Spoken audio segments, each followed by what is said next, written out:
Përshëndetje të nderuar shikues, po ritakojemi përsëri drejt për së drejti me gjurmët, e sot ju ftoj të ndalemi për pak qaste nga ritmi i vrullshëm i jetës së përditshme për të folur për një temë që shpesh lëviz në sfondet e bisedave tona, por që është mjaft thelbësore për sigurinë tonë jetësore.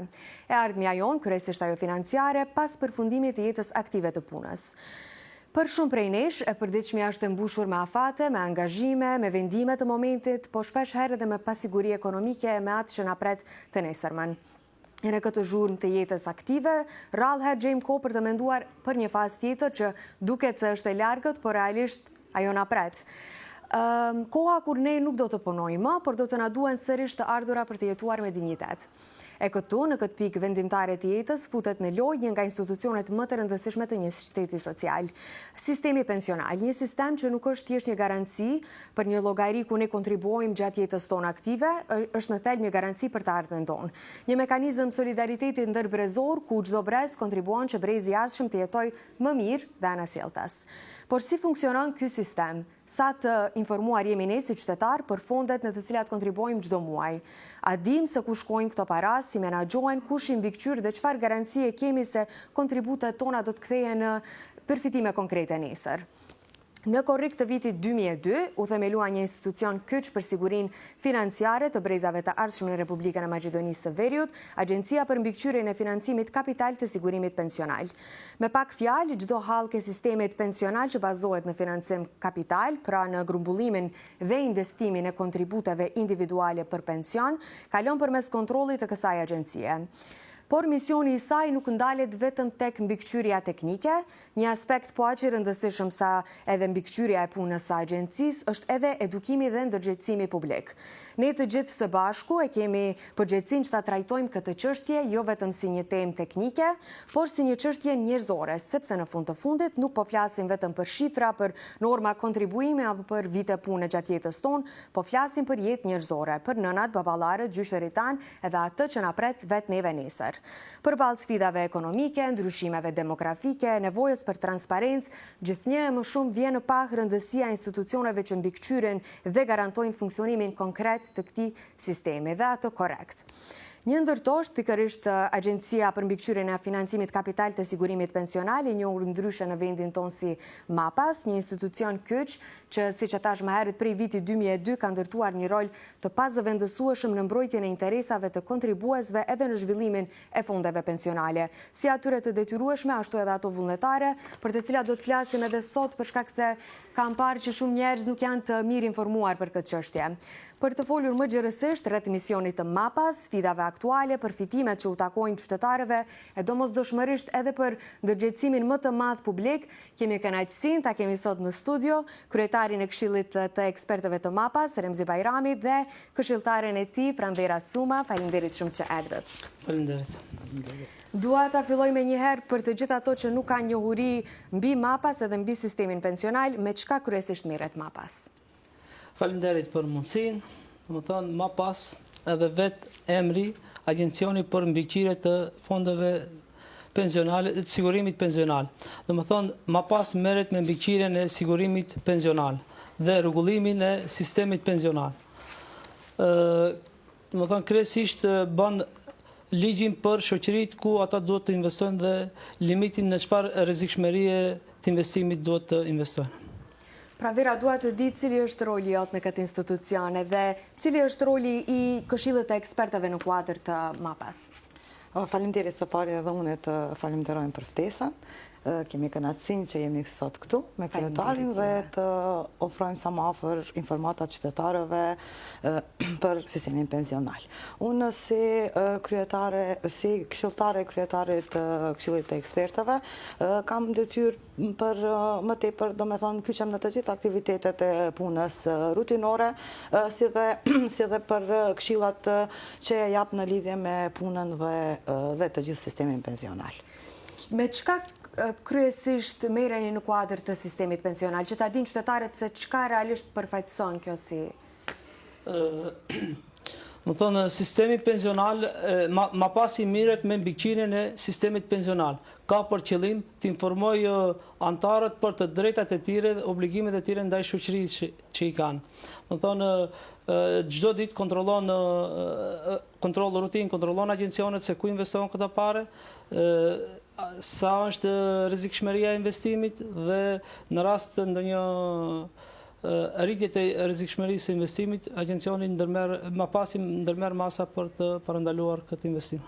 Unë dua shumë shkurt të ndalemi të shohim edhe një kronik, i lutem regjis, për të pas një pasqyrë më të mirë se me çka realisht merret kjo agjenci. U rikthyem përsëri në studio pas kësaj kronike që shpalosi më qartë atë se çka bën Mapas në përditshmërinë e tyre.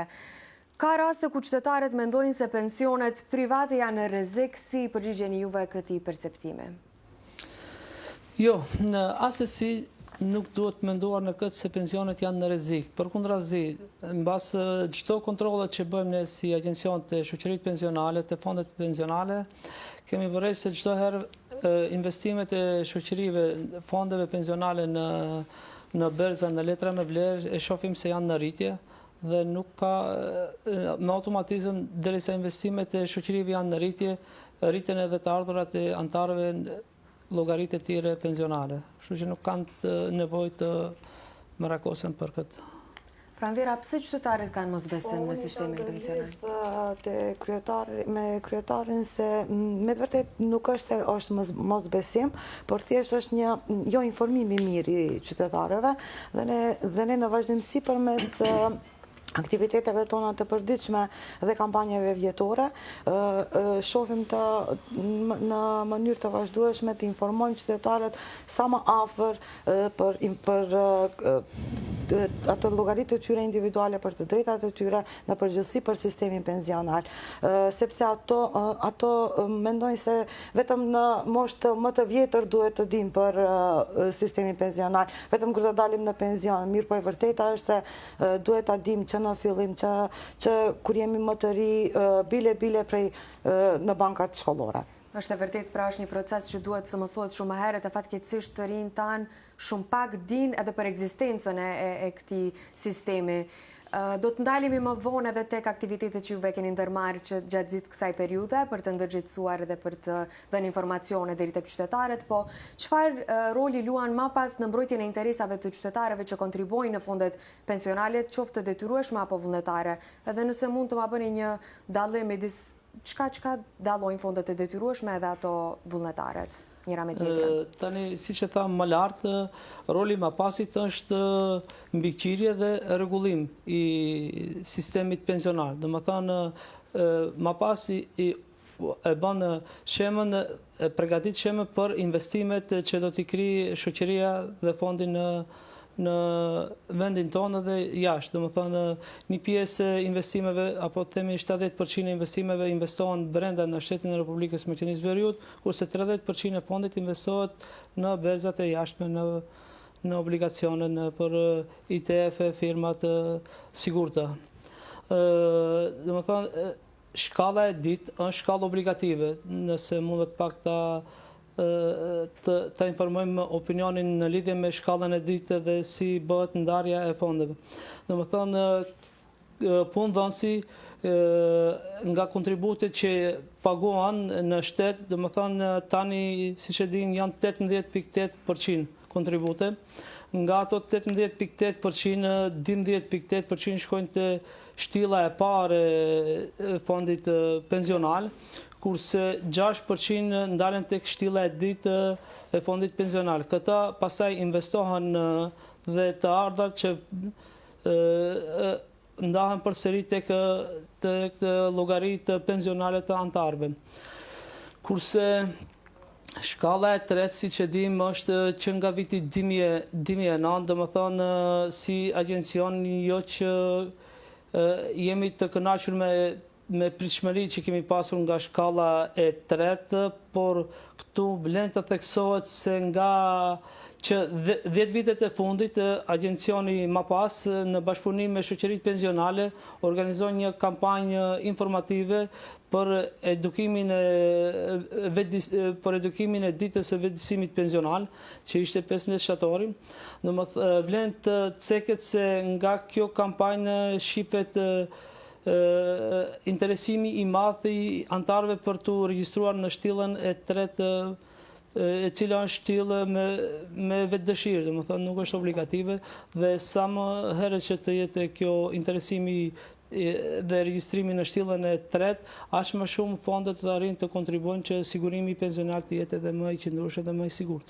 Së ndalemi edhe pak te kjo shtylla e tretë, çka do na thuash për Vlera për këtë pjesë? Po shtylla e tretë është vullnetare, është e garantuar me ligj, domethënë, dhe mund të them se duhet të kemi një edukim sa më të mirë në rini që të investojmë sa më herët në shtyllën e dytë, në shtyllën e tretë, dhe kisha dhënë si apel për të investuar, se nuk është se për pension nuk shpenzojmë, por investojmë.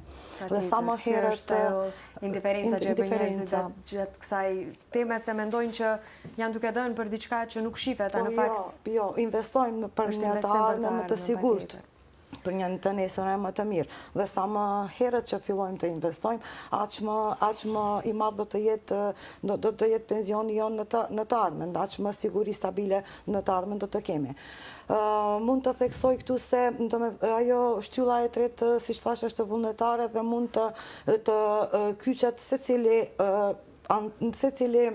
qytetar kush dëshiron prej moshës 15 deri në 70 vjeç. Nuk duhet të jetë e qartë se nuk duhet të jesh i punësuar që të kyçesh në shtyllën e tretë. Mund të edhe dikush tjetër të paguan për ty. Mund prindërit të paguajnë për fëmijët që në moshë më të re, mund vetë të kursesh dhe nuk ka ndonjë përqindje që duhet patjetër të investohet. Nuk ka kufizim. Kur don dhe sa don mund të investosh prej në fillim me më pak, më vonë, ndoshta do të kemi më tepër të ardhurave, do të mund të investojmë edhe më tepër për një siguri më të madhe. Domethënë kur nuk është shumë herët për të investuar për të ardhmen tënde. Pikërisht. Cila është situata aktuale në tregun e pensioneve në vendin ton? A ka rritje apo ulje të interesit kryesisht për fondet vullnetare? Siç e thash, më thonë në shkallën e parë dhe shkallën e dytë ne bëhemi antar në momentin që vetë punësohemi, apo të themi pagën e parë që e marrim, ne me automatizëm antarësohemi në shkallën e parë dhe shkallën e dytë. Por shkalla e tretë që është shtylla e tretë që është shtyllë me vetë dëshirë, do të thonë këtu interesimi jo që ka qenë edhe aq i madh, por tash me këto kampanja që i bëjmë shkollë më shkollë, me ditën të parku i qytetit, do të thonë shifet që ka interesim dhe është në rritje antarësimi në shtyllën e tretë. Pa diskutim, duhet patjetër ndërmarr të tilla aktivitete për të rritur ndërgjegjen tek njerëzit edhe për t'i vetëdijsuar ato me këto informacione. Neve do të shkëputemi për shumë shkurt për një hapësirë publicitare dhe rikthehemi përsëri në studio për bisedën tonë. Jemi përsëri në studio për të vazhduar bisedën tonë në lidhje me sistemin pensional dhe sa të informuar jemi ne për të. Disa agjencia është përgjegjëse për lëshimin, tërheqjen dhe revokimin e licencave kur bëhet fjalë në themelimin e shoqërive të pensionistëve. Si sigurohet që fondet të menaxhohen në mënyrë të drejtë edhe transparente nga këto shoqëritë e pensioneve dhe a ka raste kur mapas është dashur të ndërhyjë për shkelje të rregulloreve? Po, në Agjencioni për mbikëqyrje të sistemit pensional me kapital të financuar, mapas ka të drejtën dhe jep leje licencë për menaxhimin, shoqërive jep licencë për menaxhimin me fondet pensionale. Dhe obligohet që të mbikëqyrë dhe të rregullojë sistemin e shoqërive pensionale. Domethënë, në rast të ndonjë lëshimi nga ana e shoqërisë, pas kontrolleve që bëhen çdo ditë, agjencioni, domethënë, i paralajmëron për të parandaluar atë lëshim ose atë gabim. Në rast se gabimi përsëritet, agjencioni e ka të drejtën të dënoj me gjobë, por në rast se përsëri vazhdon të përsëritet ky gabim ose të bëhet në një gabim edhe më i madh, në një lëshim edhe më i madh, agjencioni ka të drejtën që t'ia marrë licencën shoqërisë që mos mund të menaxhojë me me ato fonde. Dhe në këtë rast, pasi të marrë të drejtën nga shoqëria, atëherë me fondet pensionale do menaxhon agjencioni, domethënë Mapasi. Kemi pasur disa raste, i themi, disa lëshime teknike ose lëshim kur kam bërë ndonjë publikim në faqe, ndoshta ai publikim nuk ka qenë i karakterit publik, nuk është dashur të publikohet, ne menjëherë kemi paralajmëruar dhe kemi tërhekat, e kemi parandaluar. Kjo nuk kemi hasur në ndonjë, domethënë nuk kemi ardhur deri te ajo pikë që të dënojmë me gjopë ndonjë shoqëri. Sa shpesh kontrollohen këto menaxhime të fondeve? Këto shoqëri kontrollohen çdo ditë, është kontroll rutinë dhe ka edhe një kontroll tjetër, kontrolla në terren.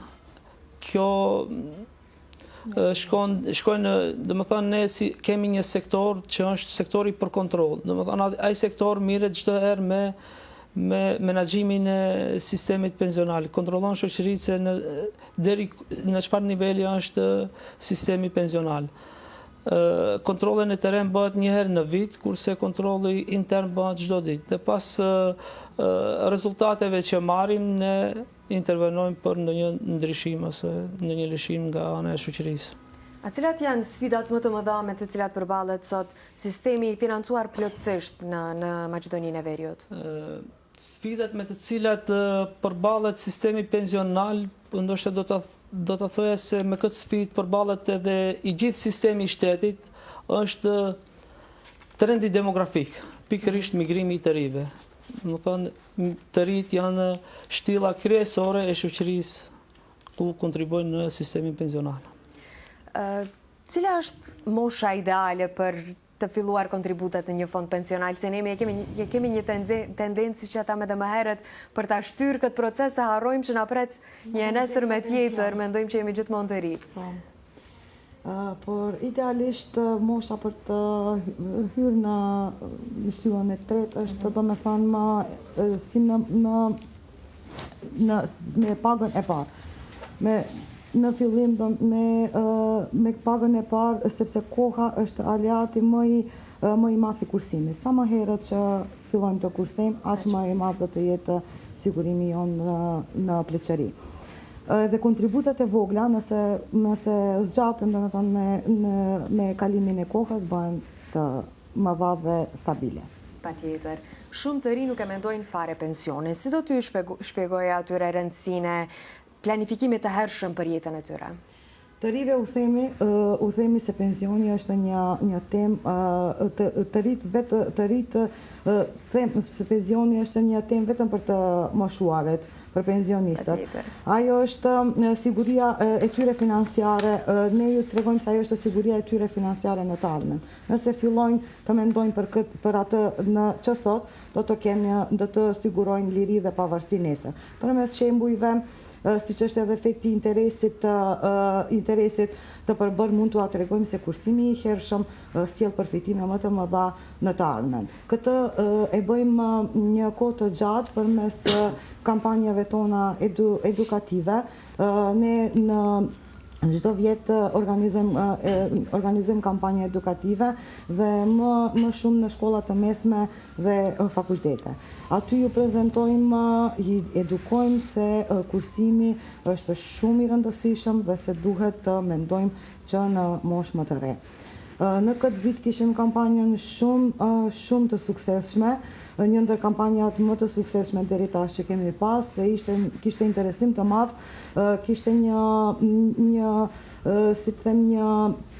anë tjetër se organizonim edhe kuize në për shkolla, pasi që e mbaronim prezentimin, në fillim ju thonim se do të ketë dhurata dhe do të ketë kuiz, dhe me atë e tërheqëm interesin, dhe jemi shumë të kënaqur se në fund kishte shumë rezultate pozitive, të gjithë kishin mësuar atë që prezentuam në për shkolla në për krejt Maqedoninë, në Shkup, në Tetov, në Radovish, dhe kryesorja ishte në shkollën e mesme profesionale në Shkup dhe aty kishte si eventi kryesori ngjarjeve i fushatës. Aty e caktuam ditën e vedisimit pensional 15 shtatori. Një ditë para kishim aktivitetet e Parku i Qytetit, edhe aty ishte shumë interesant dhe mendojmë se deri sa do pak i informuam qytetarët, prekëm deri te ato pyetjet më të rëndësishme të lidhura me sistemin pensional. Më e rëndësishme është të kuptohet sistemi në përgjithësi, të dihet se të gjithë ato antarët e punësuar janë të obliguar deshtën apo s'deshtën janë antarë të shtyllës së dytë, se me punësimin e parë ato automatikisht ma pasi i regjistron në një prej fondeve dhe ato kanë afat 3 mujor që të zgjedhin një prej fondeve pensionale. Te ne kemi 3 fonde pensionale në Republikën e Maqedonisë së Veriut, 3 që punojnë me shtyllën e dytë, ndërsa 4 fonde që punojnë me shtyllën e tretë pensionale. Interesante kjo, 4 fonde për shtyllën e tretë, që shumë pak persona janë, nuk është që shumë njerëz janë të informuar për këtë shtyllë, ndaj edhe dishta më parë të ndalem të kjo. Po, si që thash, shtylla e dytë është e obliguar dhe me vetë punësimin e parë ti bëhesh antare automatikisht. Me nënshkrimin, me basi që kalojnë 3 muaj, nëse nuk e nënshkruan kontratën me një agent prej fondeve pensionale, atëherë ti mbetesh aty ku ne si ma pas e kemi zgjedhur për ty. Do me thënë bëhet ajo me random system, ku i bëjmë antarësimet e qytetarëve nëse nuk e zgjedh vetë fondin pensional.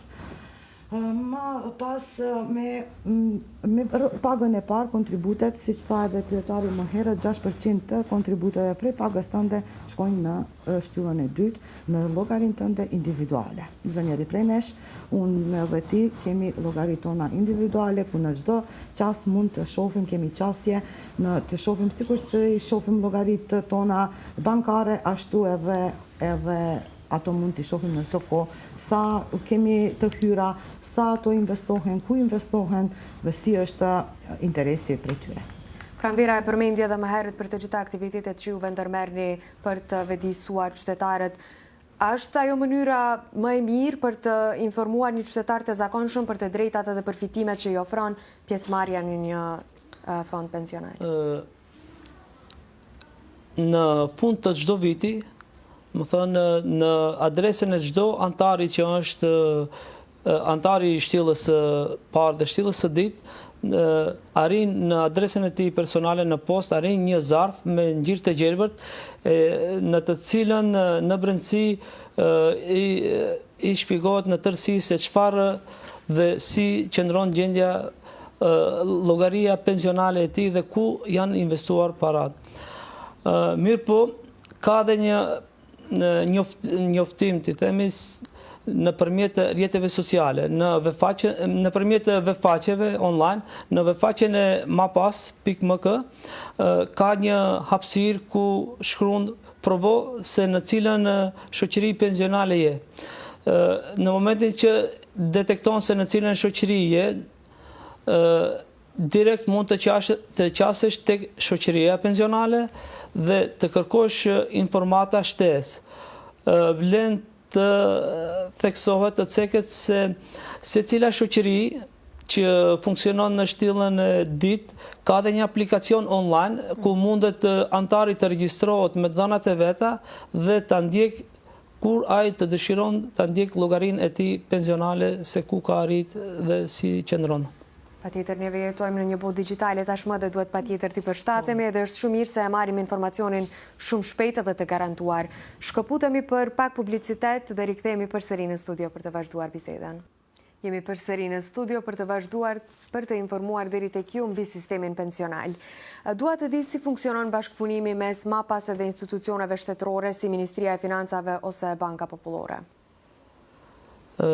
Kemi një bashkëpunim shumë të mirë. Vlen të ceket se kemi krijuar në nivel shtetëror, kemi krijuar një grup punues, grup pune, nga ana e Agjencionit për mbikëqyrje të sigurimit pensional. Më pas, nga ana e Ministrisë Financave, nga Agjencioni për mbikëqyrje të sigurimeve, nga Komisioni i Letrave me Vlerë dhe Banka Popullore, ku për qëllim kanë ngritjen e sistemit financiar, edukimin për të krijuar një sistem më të sigurt financiar, duke shkëmbyer të dhënash në mes institucioneve.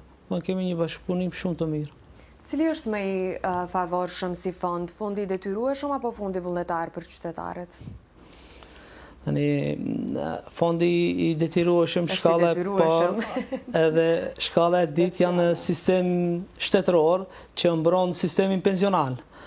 Dhe është i detyrueshëm, kurse shtylla e tretë, domethënë është shtyllë me vetë dëshirë, normal ke sigurime më të avancuara dhe më të mira. Sa qytetarë në Maqedoninë e Veriut janë pjesë e një fondi personal vullnetar sot?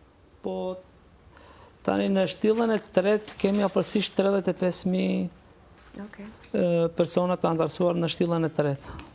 Të ndërlidhem me kryetarin në lidhje me shtyllën e tretë, ne në këto kampanja akcent më të madh i japim shtyllës së tretë që ti shtym më tepër domethënë kursimet, mirë po e cekim në çdo kohë se punëdhënësit mund të kursejnë për punëtorët e tyre. Me ligj janë të garantuara skemat profesionale, ku aty mund të bëjnë pjesë të gjithë punëtorët dhe punëdhënësi paguan kontribute shtesë për to dhe ato në të ardhme mund të marrin në pension më të lartë. Mundet edhe, do me thënë individualisht, por edhe punëdhënësi mund të kontriboj në skemë profesionale vullnetare. Të ndalemi edhe pak tek ajo që e përmendëm më herët, 14 shtatori juve organizuat një aktivitet në parkun qendror. Cilat ishin mesazhet kryesore që dëshironit juve t'i përcjellni deri tek qytetarët edhe sa patën efekt? Mesazhi kryesor ishte kurse sot për një ardhmëri më të mirë. Mesazhi ynë në çdo kampanjë është që informohuni sa më shumë, pyetni çka nuk e keni të qartë në lidhje me sistemin pensional. Si çdo herë ne hasim në pyetje, ishte shumë mirë se ishim afër qytetarëve, kishte një frekuencë të madhe të njerëzve të moshave, të grup moshave të ndryshme, prej në fëmijë deri më të moshuar. Do me thënë, ne theksojmë atë se duhet të jenë në çdo kohë të informuar dhe të na pyesin për çdo dilemë që e kanë në lidhje me sistemin. Pyetja që e hasim ne në përditshmëri është se a mund t'i tërheq parat e shtyllës së dytë. Dikujt i duhen për pushim, dikujt i duhen për të blerë ndonjë banesë, mirë po. Jo për të largëtën tonë të afërt realisht. Ashtu, mirë po, duhet ta cekim dhe cekim në çdo kohë se ajo është kursim për pension. Vetëm kur të pensionohemi, atëherë mund t'i marrim, kemi të drejtë t'i marrim investimet tona në shtyllën e dytë. Gjë që nuk është e njëjtë te shtylla e tretë. Shtylla e tretë, kursimet tona mund t'i marrim, dallimi me shtyllës dytë dhe të tretës është në atë se në shtyllën e tretë mund t'i marrim 10 vjet para pensionimit. Do me thënë në këtë kohë që të ne ende është ligji 62 dhe 64, kur t'i bëjmë 52 vjet, atëherë mund t'i marrim kursimet tona në shtyllën e tretë. Tu vlen të shtojmë se motoja jonë me 14 qershor ishte pension pa tension. Pension, po harrova. Kurse mesazhi ishte edhe sot mund të jesh antar i shtyllës dytë. Domethënë prej sot mund të fillosh të jesh antar i shtyllës dytë. Po, prej pagës së parë. I qartë. Çfarë duhet të ndryshon në ligj apo në vetë mënyrën se si funksionon ky sistem për ta bërë atë më tërheqës edhe më të besueshëm për qytetarët? Po nevojiten çdo kohë harmonizimet dhe përshtatje të ligjeve.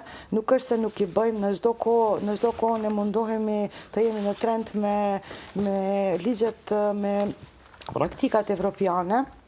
I të thjeshtojmë procedurat për qytetarët dhe me masa më stimuluese.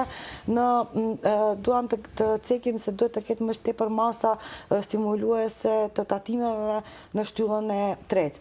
Gjithashtu punojmë në një harmonizim të ligjit ku duam të ndryshojmë qasjen e investimeve të kursimeve të antarëve, do me thonë të investojmë në multifonde. Do të thotë në investime pak me rrezik më të madh në grup mosha të ndryshme. Në antarët që janë më të ri, prej moshës 30 deri në 40 vjet, të mund të investohet në investime më të rrezikshme dhe duke u rritur mosha, ashtu të zvoglohet rreziku i investimeve. Për fund, sepse kemi edhe një hapësirë shumë të shkurtër kohore, cili është vizioni juaj personal për mapasin edhe për sistemin pensional të vendit tonë? Për mapasin, më thonë, kushtet për të punësuarit. Kushtet, mendoj, objekti ku punojnë të punësuarit nuk është që ka dhe ashtë kushtet e mira. Jemi në interesim për të ndruar lokacioni, për të gjithë një lokacion më të mirë për kushtet objektive, nërsa motivim tek të punësuarit, dhe më thonë, trajnim brenda dhe jashtë shtetit, mundësi avancimi, mundësi të krijimeve të vendeve të reja të punës, kurse shoqërive pensionale, dhe më thonë, duhet t'i targetojmë që agjendet e shoqërive pensionale më tepër të kenë në fokusin tek shtylla e tretë, e cila është shumë pak e theksuar tek na. Edhe për ty, Pranvera, për në fund, a mendon se brezi i sotëm i të rinjeve do të kenë një pleqëri më të sigurt financiarisht falë reformave që po ndërmiren sot? Sigurisht që po. Ne për atë po punojmë dhe i sigurojmë që do të kenë me reformimin e sistemit pensional, sigurisht që do të ketë një të ardhme më të mirë për ne në krahasim me pensionerët e tashëm që do me thënë e kanë vetëm një pension. Mesazhi ynë do të jetë gjithmonë planifiko sot që të kesh një të ardhme më të mirë nesër. Planifikimi financiar fillon me pagën e parë. Informohuni, vendosni qëllime dhe merrni përgjegjësi për të ardhmen tuaj personale. Ma pasi çdo herë do të jemi këtu për t'ju ndihmuar, për t'ju informuar dhe për t'ju përgjigjur pyetjeve dhe dilemave të gjithëve që kanë nevojë për to. Faleminderit shumë për kohën, faleminderit për bisedën. Shpresoj të kemi arritur të informojmë sadopak qytetarët për këtë temë. Faleminderit shumë për ftesën. Ishte kjo e tëra për sot tek Gjurmët, neve do takohemi përsëri javën ardhshme, qëndroni me ne, bashkë mirupafshim.